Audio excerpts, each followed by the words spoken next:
बुलढाण्यातून आहे। बुलढाण्यामध्ये भाजपच्या 2 गटातील वाद आता चव्हाट्यावर आलेला आहे। भाजपच्या एका गटानं कृषी उत्पन्न बाजार समितीच्या सभापती विरोधात अविश्वास ठराव मांडलेला आहे। या प्रकरणी आज निकाल येणार आहे। दरम्यान निकालाआधीच भाजपचे दोन्ही गट आमने-सामने आलेले आहेत। कार्यकर्त्यांनी जोरदार घोषणाबाजी केली आहे। यावेळी जमावाला पांगवण्यासाठी पोलिसांनी सौम्य लाठीमार सुद्धा केलेला आहे। तर आपण हे दृश्य पाहतोय। बुलढाण्यामध्ये भाजपमध्येच वाद झालेला आहे आणि तो चव्हाट्यावर सुद्धा आलेला आहे। आज निकाल आहे आणि भाजपचे दोन्ही गट आमने-सामने आलेले पाहायला मिळाले। यावेळी कार्यकर्त्यांनी जोरदार घोषणाबाजी सुद्धा केली आहे।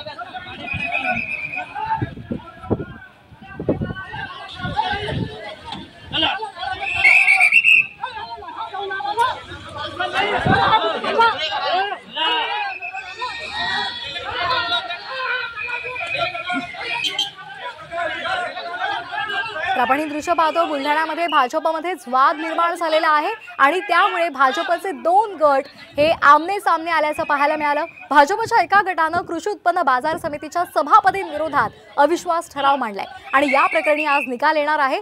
दरम्यान निकालाआधीच भाजपचे हे दोन्ही गट आमने-सामने आलेले पाहायला मिळाले। कार्यकर्त्यांनी जोरदार घोषणाबाजी सुद्धा केली आहे। ही एक्सक्लुझिव्ह दृश्य आपण पाहतोय साम टीव्हीच्या माध्यमातून। यावेळी जमावाला पांगवण्यासाठी पोलिसांनी सौम्य लाठीमार सुद्धा केलेला आहे। तर आपण ही दृश्य पाहतोय। बुलढाण्यातली ही दृश्य आहेत। बुलढाण्यामध्ये भाजपमध्येच वाद झालेला आहे आणि तो चव्हाट्यावर सुद्धा आलेला आहे।